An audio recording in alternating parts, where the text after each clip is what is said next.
Bonjour les amis, j'espère que vous allez bien. Aujourd'hui, je voulais vous parler de l'éducation canine. Alors, est-ce que l'on doit vraiment éduquer notre chien?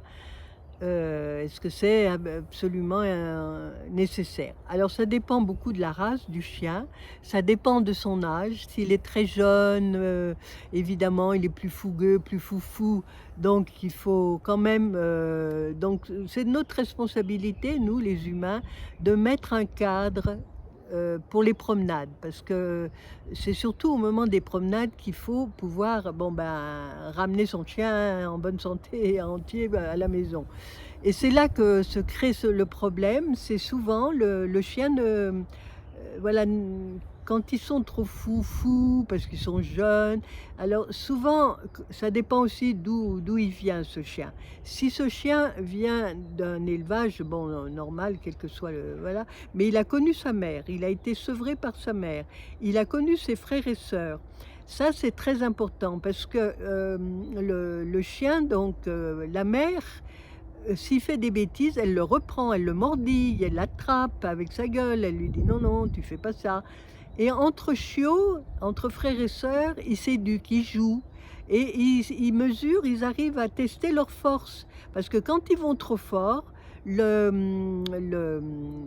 autres, ou l'autre chiot, le frère ou la sœur, va se mettre à couiner en disant: «Ah, tu me fais mal». Donc ça leur permet de jauger leurs forces, de comprendre où est-ce que jusqu'où ils peuvent aller. Ça, c'est vrai que c'est magnifique et tous les chiots devraient connaître ça. Malheureusement, c'est pas toujours le cas. En tout cas, déjà ça vous donne des bonnes bases pour que votre chien soit déjà bien équilibré, qu'il ait, qu'il soit, voilà, bien disposé à écouter ce qu'on va lui dire. Alors, il y a des petits ordres, comme ça de base à connaître, à mon avis. Alors, vous pouvez les mettre, inventer vous-même, les voilà, les ordres que vous voulez, hein. Mais ce sont des mots souvent très courts. Stop, quand on va traverser une rue ou même en ville, hein, pour se mettre, donc stop, assis, couché, debout, enfin voilà, on y va ou avance ou voilà, il y a des mots très courts à répéter. Il faut répéter beaucoup. C'est, bon, chaque fois que ça se présente évidemment, on va pas mais donc même en ville, lui apprendre et lui apprendre donc quand on arrive à un passage piéton et qu'il est rouge, on attend et vous dites: «Stop», par exemple, parce que c'est un stop, effectivement, c'est rouge ou vous donne, ce que vous voulez ou vous dites: «Rouge», après vous dites: «Vert» quand ça passe au vert. Il va comprendre au bout à force de répéter, il va comprendre, ce que ça veut dire et donc il saura. Donc quand on dit: «Stop», voilà, il va s'asseoir, il attend qu'on l'accroche, il attend ce qui voilà. Mais, heu, le fait que quand ils sont trop excités comme ça à l'idée de sortir, qu'ils sont contents, quelquefois ils font les zigzags, enfin on s'embobine avec la laisse et tout. Alors ça, il faut éviter. Bon, aussi bien pour vous parce qu'on risque de tomber, mais aussi parce que, bon, surtout si on est en ville, il y a d'autres personnes autour, bon, ça peut être dangereux. Donc le tenir un peu serré et près de vous et donner des petits coups secs avec la laisse pour lui rappeler qu'il faut qu'il revienne dès qu'il essaye de s'éloigner trop et d'aller, voilà, parce que ça, c'est le début de la promenade. Le début de la promenade, il faut qu'il écoute, il faut qu'il soit à votre écoute et vous aussi, que vous soyez présents. C'est sûr qu'on ne peut pas se promener avec son portable, et le chien d'un côté et nous on suit ce qu'on a à faire sur le portable. Ça, c'est hors de question. Ça n'est pas, ça je déplore beaucoup quand je vois ça, ça m'attriste beaucoup, aussi bien pour le chien parce qu'on voit quelquefois le chien, il regarde son maître ou sa maîtresse, l'air de dire: «Alors qu'est-ce que je fais?» L'autre, elle s'en fout, au bout il est pris dans son truc et ça c'est très mauvais parce que du coup le chien il va faire une, deux, trois fois comme ça, il va dire: «Bon bah, il s'en fout, moi je fais ma vie quoi». Donc après on va s'en prendre au chien qu'il a pas obéi, que ci, que là. Non, souvent la responsabilité est de l'humain. Tous les chiens sont bien intentionnés et ont envie de rester avec nous et envie de nous obéir et de nous faire plaisir. Donc ce n'est pas une question de, c'est vraiment nous qui avons fait quelque chose qui n'était pas adapté. Donc il faut être présent. Je comprends, il faudrait qu'il fasse au moins, même avec un jardin, au moins une promenade par jour et d'une heure, une petite heure en fonction du temps que vous avez. Je comprends que quand on travaille, on a des horaires, voilà, et surtout en hiver, la nuit vient plus tôt, donc le mieux, ben oui, il faut quand on prend un chien, il faut s'adapter aussi. Il faut partir plus tôt, de la maison pour faire la promenade avec le chien. Ça, il faut le calculer, ça rentre dans le programme, avec un chien. Donc au moins, voilà, minimum une demi-heure, mais le mieux, c'est quand même une heure, que le chien renifle ou la chienne ait le temps de faire ses besoins déjà, parce qu'il faut qu'elle se mette, en mouvement pour, avoir, le temps que c'est la péristalsie et tous ses intestins se mettent en route pour, évacuer. Et puis voilà, puis qu'ils sentent les odeurs, qu'ils rencontrent d'autres chiens. Alors soit c'est un parc, soit c'est carrément la nature, une forêt, ça c'est l'idéal, enfin voilà. En tout cas, on fait comme on peut avec ce qu'on a, mais c'est à l'humain de se mettre à disposition de son chien, sans pour autant en être esclave évidemment. Mais c'est pour ça qu'il faut lui inculquer certains ordres, en fonction de la vie que vous faites avec votre chien. Alors pour le rappel, c'est vrai que quand on le lâche, par exemple, on va dans un parc, alors il y a des parcs canins qui sont bien, qui sont sécurisés, on peut les lâcher. Donc là, a priori, on arrive à les récupérer, mais si on est dans un bois, dans une forêt, il faut pouvoir, le récupérer. Parce que malheureusement, donc s'il n'est pas habitué à obéir, on peut passer la journée à l'attendre, voilà. Donc le mieux, c'est de l'habituer petit à petit. Alors au début, on va à la longe, on le promène à la longe, hein. Il ne faut pas prendre de risques non plus. Et puis quand on est sûr, alors pour ça aussi, vous pouvez éventuellement faire une communication animale pour voir ce qu'il pense de ces promenades, voir, comprendre quand ce sera le moment de le lâcher, quand est-ce qu'on peut lui faire confiance pour de bon. Mais et puis quand, il obéit, il fait quelque chose, voilà, il revient ou il obéit quand vous l'appelez si vous l'avez lâché, c'est bien d'avoir des friandises. Alors pour certains chiens ça marche, le mien ça marcherait pas du tout parce qu'alors lui il est pas du tout attiré par ça, mais en général ça marche. Avoir quelques friandises dans une poche et lui en donner chaque fois qu'il revient, le féliciter, et donc il va associer le fait qu'il obéisse à la friandise. Mais il faut pas lui en donner chaque fois que voilà, enfin il faut vraiment qu'il associe ça. Comme ça, il sait que si vous l'appelez, bon, il faut l'appeler aussi quand c'est nécessaire.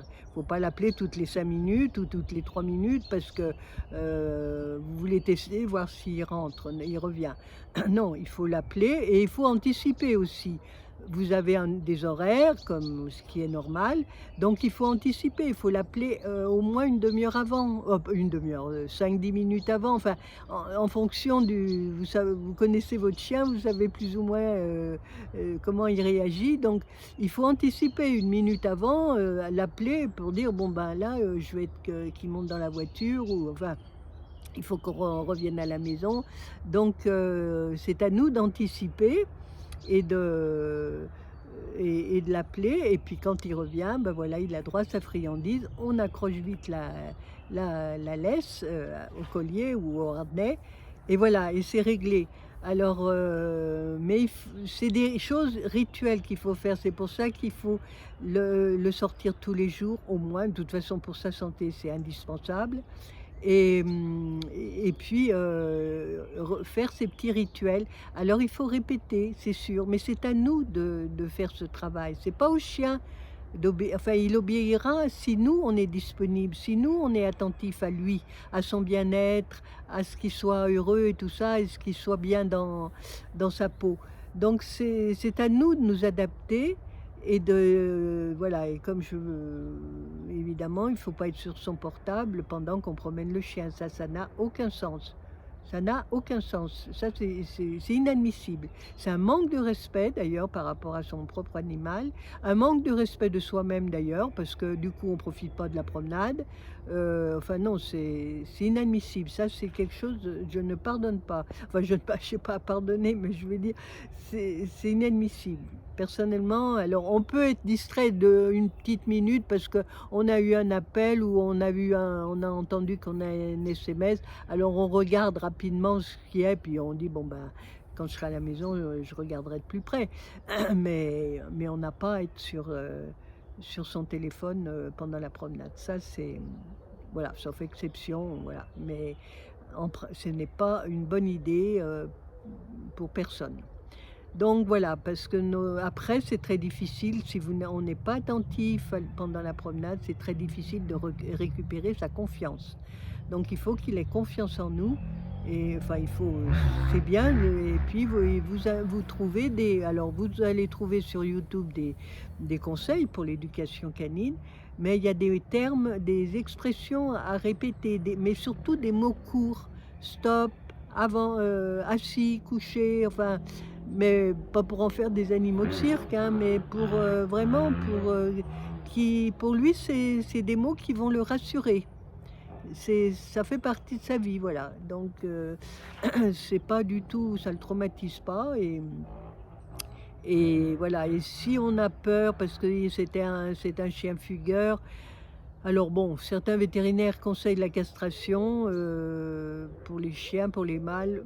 Personnellement, j'ai jamais vu, d'effet positif à ce stade-là, parce que le chien, même castré, il reste mâle, donc s'il y a des femelles en chaleur, il va continuer à aller les chercher, quoi. Bon, la seule chose, c'est il pourra pas, voilà, la femelle est en sécurité dans ce sens il pourra pas se reproduire, mais c'est tout. Mais pour le mâle, pour le chien, ce n'est pas, voilà, ça ne résout rien, à vrai dire, pour un chien fugueur. Bon, de toute façon, vous avez donc des éducateurs canins ou éducatrices canins qui sont tout à fait, de bons conseils. Mais il faut pas non plus que ça devienne trop dur, il faut que ce soit souple quand même parce que enfin personnellement, voilà, je trouve que c'est une éducation, qui soit souple, qui permette à nous de nous rassurer, mais aussi aux chiens, surtout aux chiens de le rassurer que tout va bien, que tout voilà. Et puis sinon, bah, vous avez sur YouTube certainement des conseils, des gens qui donnent des conseils là-dessus. Et puis après, c'est au feeling, en fonction de votre chien, de la vie que vous faites, voilà, de tas de choses. C'est à vous de voir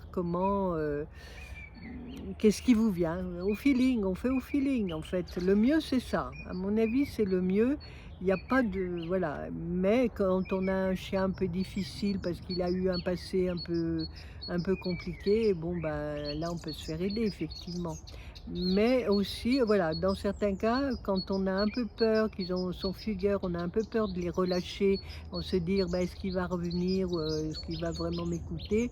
Après avoir fait tous les exercices, hein, nécessaires, avoir testé à la longe et tout ça.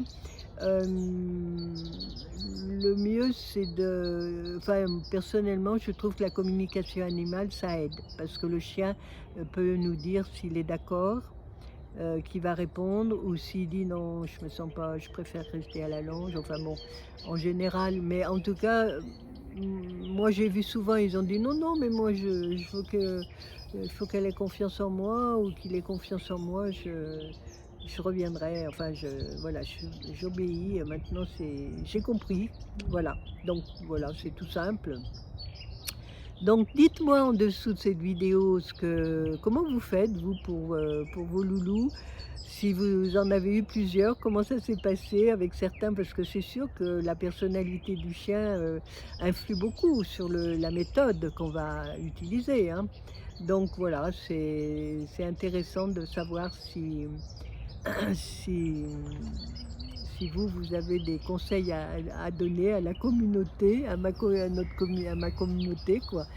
C'est toujours intéressant d'entendre les conseils des uns et des autres et en fonction, bien sûr, si on vit en ville, à la campagne ou voilà. Écoutez, je vous souhaite le meilleur. Je vous dis à très bientôt et puis partagez cette vidéo si le cœur vous en dit. Ça peut aider certaines personnes peut-être. En tout cas, tant que ça vient du cœur et qu'on est dans voilà, on parle avec notre cœur à notre chien, il y a pas de problème. A priori, tout va bien. Voilà, je vous souhaite une très bonne journée. Je vous dis à très bientôt.